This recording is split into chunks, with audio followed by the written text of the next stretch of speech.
உங்களுக்கு தெரியுமா, ஒரு புதுவிதமான கரன்சி இருக்கு அண்ட் எல்லாருமே இந்த கரன்சியை தான் சேஸ் பண்ணிக்கிட்டு இருக்கிறாங்க. மீடியா, சோசியல் மீடியா, அரசியல்வாதிகள் அப்படின்னு சொல்லிட்டு யாரெல்லாம் இந்த கரன்சியை தன்னுடைய கைவசம் வச்சிருக்காங்களோ அவங்கனால மக்களை கட்டுப்படுத்தவும் முடியும், அவங்க நினைக்கிற விஷயங்களை செய்யவும் முடியும். வாட், அப்படி ஒரு கரன்சி இருக்கு அப்படின்னு கேட்டீங்கன்னா எஸ் இருக்கு.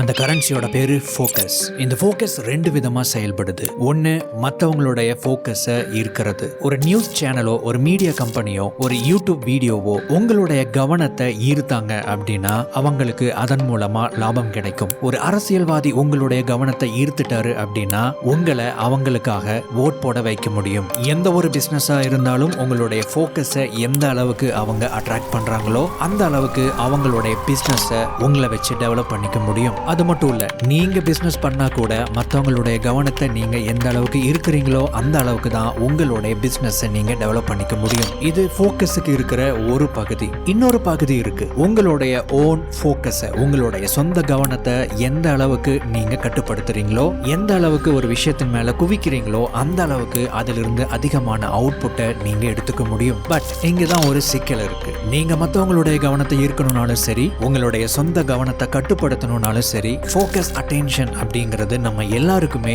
மிகப்பெரிய ஒரு சவாலா இருக்கு. ஒரு விஷயத்துல தொடர்ச்சியா நம்மளால கவனம் செலுத்த முடியல அப்படிங்கிற ஒரு ப்ராப்ளமை நம்ம எல்லாருமே நம்ம லைஃப்ல ஃபேஸ் பண்ணிக்கிட்டு இருக்கிறோம். இதனுடைய விளைவா நாம ஒரு விஷயத்துல ஃபோக்கஸ் பண்றோம் அப்படிங்கிற பேர்ல அதுக்கு அதிகமான டைமை கொடுத்து நம்ம டைமையும் நாம வேஸ்ட் பண்ணிக்கிட்டு இருக்கிறோம். இதுக்கெல்லாம் முடிவு என்ன, இதுக்கெல்லாம் தீர்வு என்ன அப்படின்னு கேட்டீங்கன்னா உங்களுடைய ஃபோக்கஸை நீங்க சரியா கையாளணும். அதை எப்படி பண்றது அப்படி தானே கேக்குறீங்க? அதுக்கான பதில தான் இந்த வீடியோ மூலமா நீங்க தெரிஞ்சுக்க போறீங்க.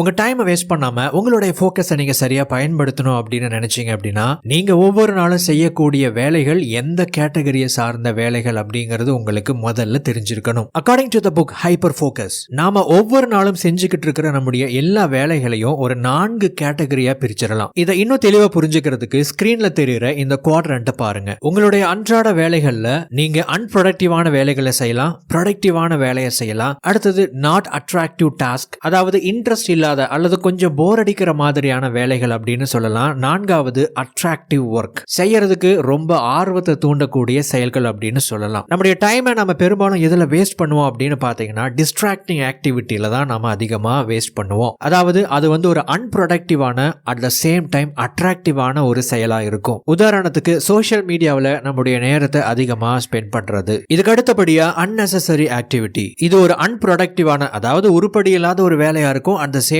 டைம் நான் அட்ராக்டிவான ஒரு வேலையாகவும் இருக்கும். உதாரணத்துக்கு நீங்க ஒரு சில குறிப்பிட்ட நபர்களோடு இருக்கிறதுக்கு உங்களுக்கு பிடிக்காது, ஆனா வேற வழி இல்லாம நீங்க அவங்களோட டைம் ஸ்பெண்ட் பண்ணிக்கிட்டு இருப்பீங்க, அவங்களோட சேர்ந்து சுத்திக்கிட்டு இருப்பீங்க. இது மாதிரியான ஆக்டிவிட்டீஸ்ல உங்களுடைய நேரத்தை விரயம் பண்றதுக்கு பதிலா நெசசரி அண்ட் மீனிங்ஃபுல் ஆக்டிவிட்டீஸ்ல நீங்க ஈடுபடணும். இதுல ரொம்ப போரிங்கா அட் த சேம் டைம் உருப்படியான ஒரு வேலை எது அப்படின்னு கேட்டீங்கன்னா நெசசரி ஆக்டிவிட்டி. பெரும்பாலும் நாம அதை தவிர்க்கிறதுக்கு முயற்சி பண்ணுவோம் அல்லது செய்யறதுக்கு நமக்கு அது பிடிக்காம இருக்கும். ப்ரொடக்டிவ் அண்ட் நான் அட்ராக்டிவ், இந்த 2 விஷயத்தையும் சேர்த்தது தான் இந்த நெசசரி ஆக்டிவிட்டி. உதாரணத்துக்கு ஃபைனான்சஸ், கணக்கு வழக்கு பார்க்கறது, அக்கவுண்ட்ஸ் மெயின்டைன் பண்ணணும் அப்படிங்கிறது ரொம்ப முக்கியமான ஒரு வேலை அப்படிங்கிறது நமக்கு தெரிஞ்சாலும் கூட அது அவ்வளோ இன்ட்ரெஸ்டிங்கா இல்ல, ரொம்ப போர் அடிக்குது அப்படிங்கிறதுக்காக நாம அதை செய்யறத தள்ளி போட்டுக்கிட்டே இருப்போம். அடுத்தது மீனிங்ஃபுல் ஆக்டிவிட்டிஸ், அது ப்ரொடக்டிவாகவும் இருக்கும், அட் த சேம் டைம் உங்களுக்கு அதை செய்யறதுக்கு இன்ட்ரெஸ்டிங்காகவும் இருக்கும். இது மாதிரியான ஒர்க் ஒவ்வொருத்தங்களுக்கும் வேறுபடும். உங்களுக்கு எதுல பேஷன் இருக்கு, உங்களுக்கு இதுல இன்ட்ரெஸ்ட் இருக்கு அப்படிங்கிற மாதிரி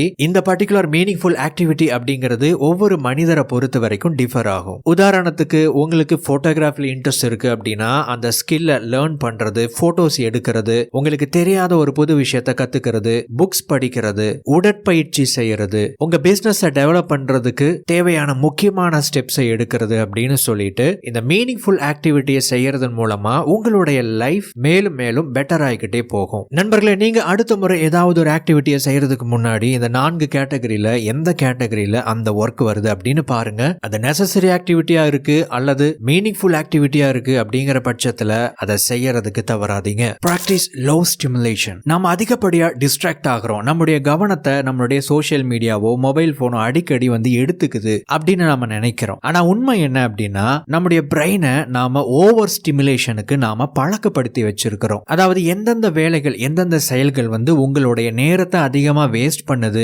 டிஸ்ட்ராக்ட் பண்ணுது அப்படின்னு நினைக்கிறீங்களோ அந்த வேலைகளை நீங்க அதிகமா செஞ்சு உங்களுடைய மூளையை ஓவரா ஸ்டிமுலேட் பண்ணி வச்சிருக்கீங்க அப்படின்னு அர்த்தம். நாவல்டி பயாஸ் அப்படின்னு ஒண்ணு இருக்கு. அதாவது ஏதாவது ஒரு விஷயம் புதுசா வருது அப்படின்னா அது பெட்டரா இருக்கும் அப்படின்னு நாம நம்புவோம். புதுசா வரக்கூடிய ஒரு ஸ்மார்ட் போன் இருக்கிறத விட ரொம்ப பெட்டரா இருக்கும் அப்படின்னு நம்ம நம்புவோம். ஆனா நம்முடைய தேவைக்கு 2 வருஷத்துக்கு முன்னாடி வந்த போனே வந்து போதுமானதா இருக்கும். அந்த போனை வாங்கினா நம்ம நிறைய பணத்தை மிச்சப்படுத்த முடியும், நம்முடைய தேவையை பூர்த்தி பண்ணிக்கவும் முடியும். ஆனா இப்ப வந்து இருக்கிற லேட்டஸ்ட் போனை தான் நாம வாங்க விரும்புவோம். இதுதான் நாவல்டி பயாஸ். புதுசா என்ன இருக்கு அப்படிங்கறத நம்ம தெரிஞ்சுக்கணும் அப்படிங்கிற நமக்குள்ள இருக்கிற அந்த ஆர்வத்துக்கு நாம அதிகமா தீனி போடுறதுனாலதான் நம்முடைய மூளையை நாம அதிகமா ஓவர் ஸ்டிமுலேட் பண்றோம். நாம ஒரு சோசியல் மீடியாவில் ஒரு போஸ்ட் போடுவோம் அல்லது யாருக்காவது வாட்ஸ்அப்ல ஒரு மெசேஜ் அனுப்புவோம், அதுக்கு ஒரு ரிப்ளை வரும். அந்த ரிப்ளை ஒரு நாவல்டி, அதாவது ஒரு புதுமையான ஒரு விஷயமா, ஒரு புதுமையான அனுபவமா இருக்கும். அதே மாதிரியான ஒரு புதுமை நாவல்டி அப்படிங்கிறது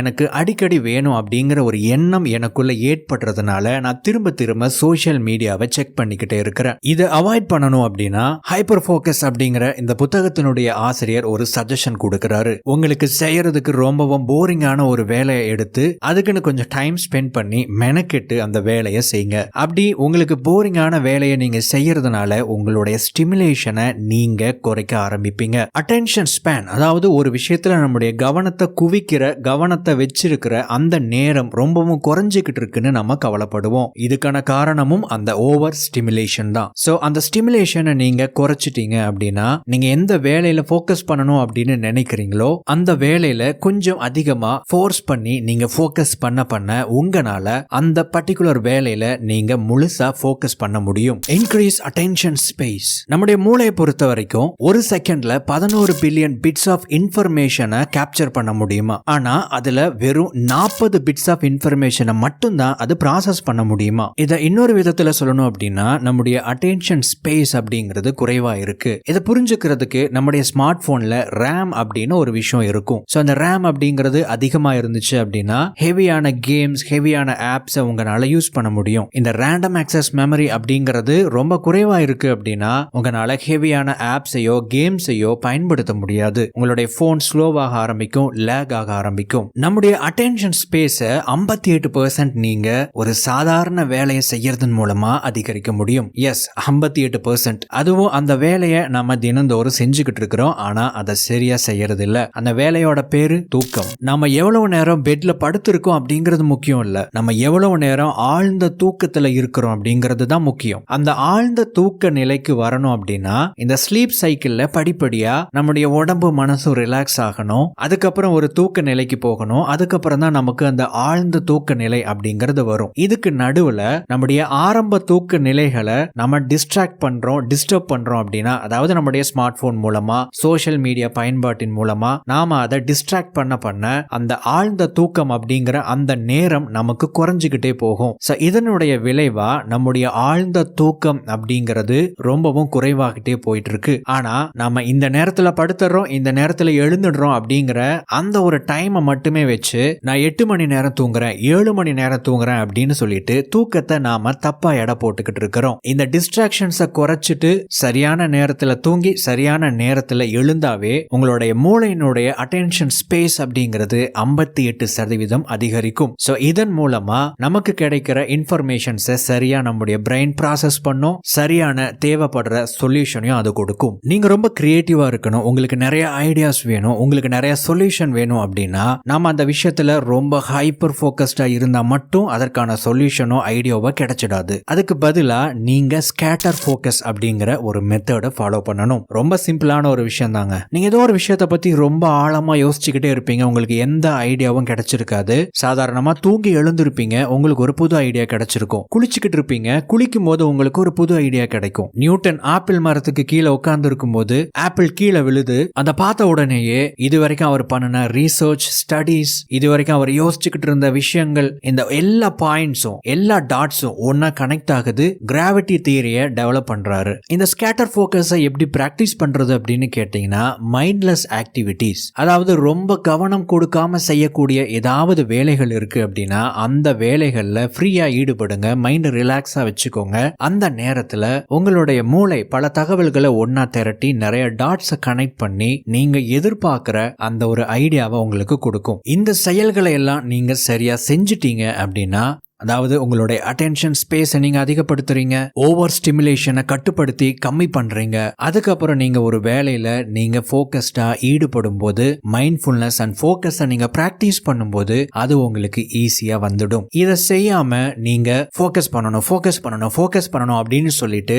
ஒரு வேலையை செய்யறதுக்கு ரொம்ப கஷ்டப்பட்டுக்கிட்டே இருந்தீங்க அப்படின்னா உங்களால ஃபோக்கஸ் பண்ண முடியாது. இந்த செயல்களை சரியா செய்யுங்க, உங்களால ஈஸியா இதுக்கப்புறம் ஃபோக்கஸ் பண்ண முடியும்.